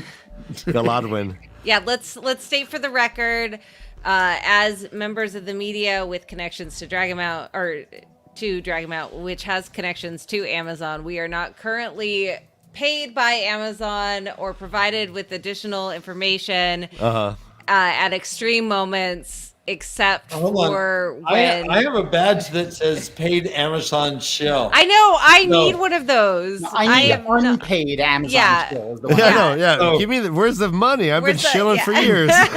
So I think you get the badge, then you get the bags of coin, right? Okay. All right. I'm just waiting. But Yeah. Glenn says this. We're Kathy and I not have seeing no it. inside knowledge on that. Yeah, we have no Glenn inside doesn't knowledge do of this. this. Is that? I think that we're going to have either like a piece of it. I think it might, even if we don't see it, it might be a conversation. There's pieces of the series that are deeply fan moments, and I think it would be. I don't think Rafe will take out that bit. I think at the very least it will have been filmed, regardless of whether it shows up in the show is you know, not always Rafe's. But I think whether it's a conversation of like, oh my gosh, Matt, I totally saw you beating up those boys, like that. It doesn't necessarily have to be like a scene in the show, but having it does not drive the story forward. I will agree with you with that. But However, I think it is character development. Yeah. You know. And what do you think, Maria? Oh, Yeah. I'm sorry. No, go ahead. No, it doesn't matter. No, it does matter. You matter. I Kathy. know, but I want to hear what Maria says more than what I was. I refuse to speculate on any forthcoming episodes. Nice. Don't want anything taken out of context, but I'm smart. thinking back to our panel last week on the top 10 moments and how From the books. James thought No, from the show. right, and James thought that there was no way the Manathoran story song was going to be that, and I was like, it is, because that's what fans want, and it turned out, I can't remember what number it is. I have it. I think it was 4. Yeah, I think it was really high up there. But I things that fans really want, I think they're going to show up somehow or another. Yep. But I don't want. I just don't want to talk about anything that hasn't already happened. Yeah, that's smart. No, I dig it. So we'll talk about it for you. Yeah, we'll just text Thom, and we'll say things as if they're our own ideas, and we'll take credit for all of the brilliance. Yeah, exactly. Yeah. Well, she's not going to do that. So you don't put any stock into anything that I say. Let's get back into con territory then. So as far as the con, you guys have seen the evolution. You've seen it grow from hundreds to over 1,000, more or less. I mean, and you've seen the panels change as well. What evolution have you liked as far as, I mean... let me rephrase. You got this, Dan. You can do it. Do you want me to answer what I think you're asking? Well, Zool's going to ask. Go ahead, Kathy, please. Zool's going to ask, what are your favorite types of panels to attend at JordanCon? I guess that's a good way go. to phrase it, I guess. Yeah, thanks, Zool. She pre-translated your question, Dan. Reading your mind. Attend like as like in the audience, or be part of like on the panel? I would say audience, I guess. Let's say audience. Like what if you're going to a con, what do you think the audience has responded to, I guess? over the years? I mean, the discussion panels are always fantastic. Like they're always very well received. We've done so real quick. JordanCon isn't just I know you guys know this, but for people that may not have been part of it, JordanCon isn't just a Wheel of Time convention. It is a fantasy literature convention, science fiction fantasy literature convention with multiple tracks. The Wheel of Time is one of those tracks. Obviously, the Wheel of Time track has gotten a little bit of a bump. It's the best track. I mean, yeah, it's gotten a little bit of a bump. Hey, come on. But it's the track that keeps coming back. true. It is the Yeah. track Well, there is no that beginning for is anything. like crack. Yeah. But the one of the ones, like a couple of the ones that had a lot of that got filled up quick were we used to do sorting panels. We did both. We sorted Wheel of Time characters into wizard houses, and then we also sorted just everyone into like the Wheel of Time universe. So like it wasn't just Harry Potter characters, but it was anyone. Like, you know, what would I recently posted about this on the JordanCon Facebook group actually. So Harry Dresden is the main character of the Dresden Files series by Jim Butcher. Mm-hmm. If he was in the Wheel of Time universe, what would he be? I threw out there he would be an Aes Sedai, and he would probably be on the Blue Aja. Yeah. So like that would be and then we would talk about it for like 2 to 3 minutes, and then we would vote. You know, we would take like the top two. No, I think he would be an Ashaman. I think he would be in the Green Aja. I think he would be Blue Aja. And then we vote, and then that's what they are. They are now Harry Dresden is a member of the Green Aja in the Wheel of Time. And then we write that down and move on to the next one, and then we do that. You know, those are usually really well received. Like there's a lot of people on those types of panels. That's a lot of fun. Nice. Yeah. It's fun. Kathy, you've jumped back and forth between several panels, I'm sure, just on a photographer level. What kind of has there been certain panels that like you've been like, oh wow, this is kind of buzzing or whatever it is, you know? Anytime there was kind of like audience participation, so Watchionary is always great where you have to draw pictures of whatever. Like anytime there's a game show, it's always fun. This year I actually attended and was part of several panels. Which is the first time that I've ever like actually sat through and attended a panel that I wasn't actively photographing. So what were they? I attended Faith Hunter's panel because I had read her books. She was the author guest of honor. I had not read any of the others before I went to con because I'm a very bad con goer, but that's fine. So I was excited. So I was excited to like be there and like listen to her talk about things, and that was really nice. And then we did a Project Runway panel. Nice. Which was incredible.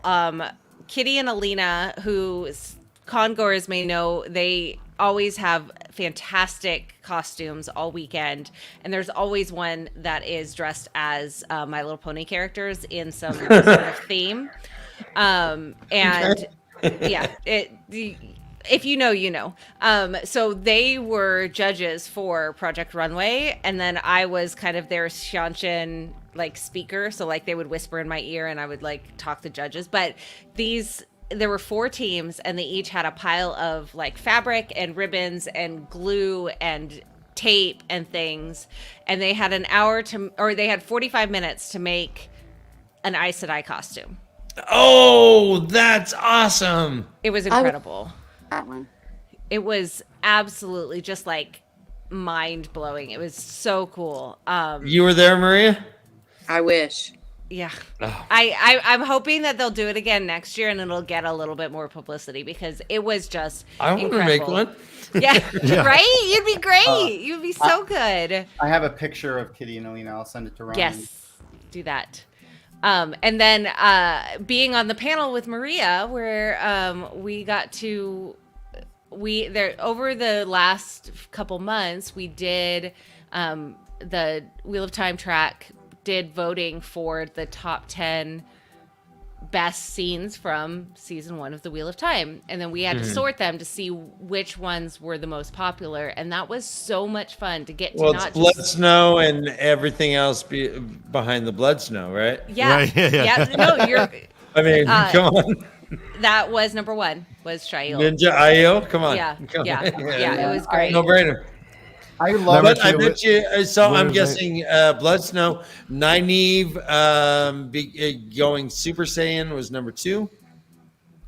Yep. I'm going to guess that Winner's night. Nynaeve killing the Trolloc was number 3. Oh. Nope, that wasn't even in No. the top 15. Maureen What? and No, Lan wait. fighting together in. I the can't town remember. square. Stepping in number- land doing their Tai Chi? Nope. Nope. Number 3, I think, was On Your Knees. And Yes. number 4 Yeah. was I agree with that. Maniprin. I I agree think. with that. And number 4 was Land's Buns. No. Did not make it. Oh, that's What? You know what, guys? I know. Guys. Yeah. that just Winner, invalidates Kendall. the rest of the list. It's obviously wrong. So Yeah. It's obviously wrong. It's all about Land's Buns. That's In a fact, tainted my wife list. made a Twitter for Land's Buns. All right, so we have so many questions to get through, Dan. Ryan, fire away. I'm ready. All right. Yeah, right. So, to the JordanCon people, what is your biggest shoot for the stars wish for future JordanCons? Oh, good. And this is from our good friend Mickey. I would say. Oh, go ahead, Maria. What were you saying? No plague. Yeah. Yes. No plague. I agree with that. A return to safe Jordan cons where we didn't have to worry about plague. Let's even shoot Yes. beyond that. All right, let's imagine this. Yeah. No, All right, I let's would erase say- the plague. I would say definitely, and Rafe has already expressed a lot of interest in coming, but having a presence of the Rafe and some of the cast, because they really do seem like from the interactions Yes. that we've had with them through Dragonmount and talking to them for some of the stuff that they've done for JordanCon, because Rafe has given they gave us the script page that we put in the charity auction this year. The Rafe Q&A called- video. Yeah, and when we did, Rafe actually got in a little trouble from Amazon when he called into That's when right. we did JordanCon line. Yes. He called into one of our panels. Oh, yeah. Yeah. He got in trouble? No. Oh, Well, yeah. he didn't get in trouble. Like, it's not like he was got reprimanded. getting fired or anything, but Yeah, like, no, he got a stern talking too. Guys, if you have an Amazon shell, can you send them our email address? I mean, we are so ready. We're so ready. If Daniel Henning I were mean- to attend one of the cons, I might get arrested for slapping his ass. I might give I him a might be good the one that had to deal attaboy. with it too, because I'm also on the safety team. So Right, yeah, like tackle In- me, but I might be like, attaboy, get a little slap. Enthusiastic consent. If there's I'm sure he's down. He's down to clown. always you have to. So, Kathy? What would be your your pinnacle moment for a con like this? I mean, yeah, I would love to have Rafe be able to attend. I mean, that would be awesome. The cast would be incredible. Obviously, I've been lucky enough to hang out with several. It actually, pie in the sky. I want Kate Fleetwood and I to go out drinking. We are Yes. going to be besties. I know this. Check out our interview on the Dragonmount podcast. We had a moment. She called me beautiful. It's She great. ain't wrong. I got to edit. I edit the podcast for them, and she seems like obviously she's a great actor, but she really did seem genuine. That she was enjoying herself in the in the interview. She seemed like a really cool person. That's great. Yeah. They do so many. That's so great. Yeah. I really just want to pick. I want to pick Rafe's brain. Well, my big thing for guest services when I have, the guests at the convention is also making sure not, like panelists, authors, professional cosplayers, game designers, whatever the guests are, when they come to the convention, it's work for them. Like they're working. Yeah. But I try to also make sure that they can do things that they want to do also. So like, they'll be, our guests have the option to be on like whatever panel they want. So like we had some of our guest authors just on like the Expanse fan discussion panel because they're huge fans of the Expanse and they want to talk about it. Like in the beginning of the panel, they say, "Hi, I'm so-and-so and this is my book. Now let's talk about the Expanse." And that's it. They never mention their stuff ever again. They just chat about something that they're also big fans of. So I would love to see like Rafe on a panel about something completely not to do with the Wheel of Time at all. Yeah. It's something that he's also a nerd about and wants to talk about. That would be so cool. Talk about his Survivor Island experiences. Which competition was the hardest for you? Yeah. I'm sure that's in his contract to not ever have talk about that again. Yeah. I have a slow motion video of him like face planting into some water. Like I don't pull it out very often though. It happens. Respect. It happens, right? It happens when you're on a rope swing. Like, hey, he did better. Maria, you've seen the evolution of this fandom as it's occurred. What, I guess, what are your pros and cons that you have pulled from as it's expanded? You. I'm just gonna period. I think the pros are that it's expanded, and we have essentially one of the kindest fandoms I've ever met. I mean, people try to be nice to each other, and if somebody turns up and isn't being nice, then the rest of con comes together and says, "Hey, be nice," or we'll help the person. And I got no cons for our fandom, really. No, I worry about our fandom's livers. Or the better. Yeah. To build off that, what she said, it's really been great. The one thing my biggest worry when Wheel of Time started becoming a little bit more mainstream with Amazon and Sony picking up the show was the Maria, that's fantastic. Thank you, Matt. Yep. I agree. I was worried about toxicity bleeding in to the Wheel of Time fandom and stuff like that. Yep. Gatekeeperiness, and there was a little bit of that. And don't get me wrong, every group of people has toxic people within it, including the Wheel of Time fandom. But less so than some others. It's been a breath of fresh air to see how little there was of it, and how much, like Maria said, the rest of the fandom will make sure that doesn't take hold. Anytime you see a book cloak that's making a comment places, there's always going to be people that are jumping in and saying, "Hey, no, this is not cool," type of a thing. The livers are Lumen. So start to see Lumen. Right, and just to say, no, read the room. We're fine with this. Chill. I mean, JordanCon to me was, I walked in and I was initially overcome by seeing strangers I recognize, I guess is the way to say it. And I hide behind a puppet, and so not everyone knows what I look like, but I walked down and I saw Lauren from Unraveling the Pattern. And I stopped and I had to interrupt this conversation to give him a hug and just introduce myself. And then it just kind of sprouted from there. But I'm generally, I hide behind a puppet. I'm an introverted guy. And JordanCon was really, I felt almost like petals opening. And I felt a blossoming around, again, strangers who I had never met, but I consider very, very, very good friends, and meeting people and that sort of connection.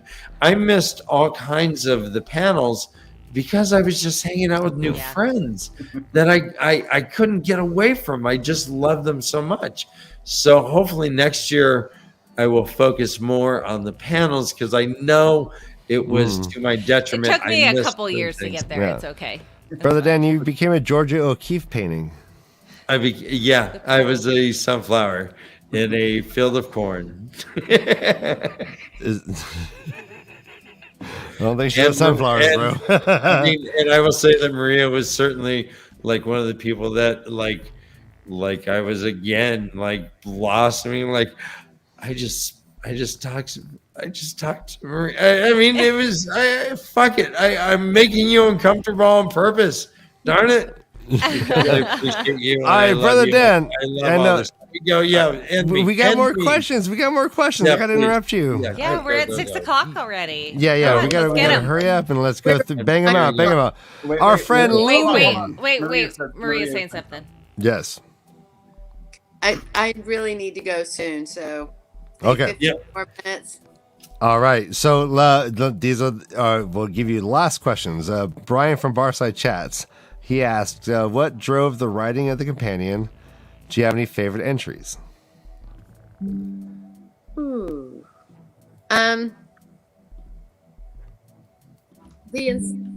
What was originally called the encyclopedia was something that was decided on really fairly early in the series, maybe before I started working there or maybe around the same time.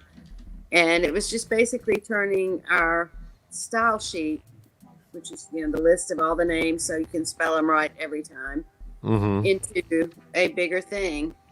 And it just kept growing and growing as the series kept growing. And it was a lot of fun to do. Favorite entries is hard. Alan had a favorite entry. Was that how he killed Thom? No, oh poo. So Maria, what about Bella? Describe the discrepancy of Bella's survival. Can you just end this right now? She died in the books, and yet she lives in the companion. Okay. In book, Brandon is writing, and Bella got into a really bad situation. He did not kill Bella. Harriet read the situation and said, "That horse ain't gonna live." So she said, "Bella die," and so Bella died. And then Harriet realized how much everybody, including herself, loved Bella, and so the creator and Rand brought her back to life, brought her back to the Two Rivers, and she's living on a farm. All good stuff. She has it all.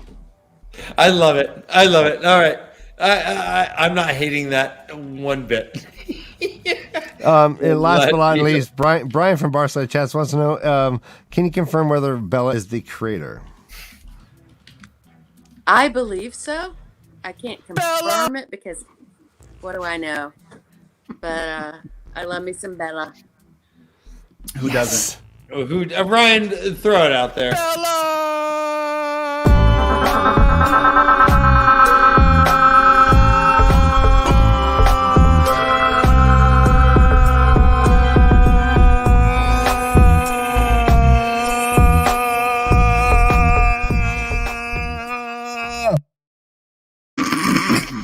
Yeah, it's a thing.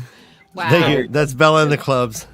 All right, you know what? Let's go ahead and wrap this up. Ryan, this has been the greatest show of my life. Yeah. No, me too. Having a great time. Listen, Dan here is the man. Thank you. You've been doing great. Ladies and gentlemen, please follow Thom, DeSimone, and Kathy Campbell on Twitter. Maria Simmons, please do come back. We have so much to talk about. We'd love to have a more organized conversation.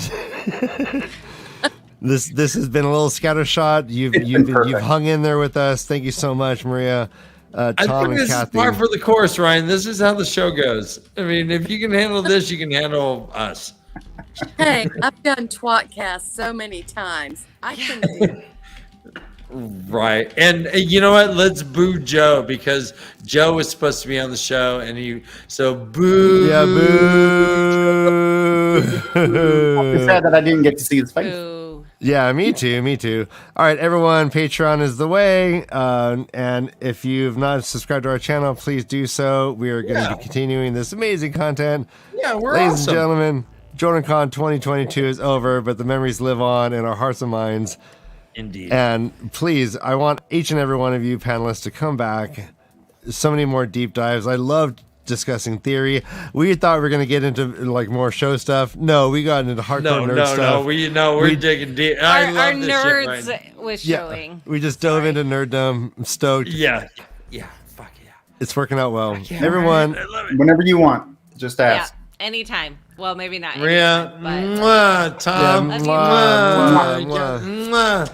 And All right. get to reading your filthy animals. yep, run for your lives. This is the way of the leaf.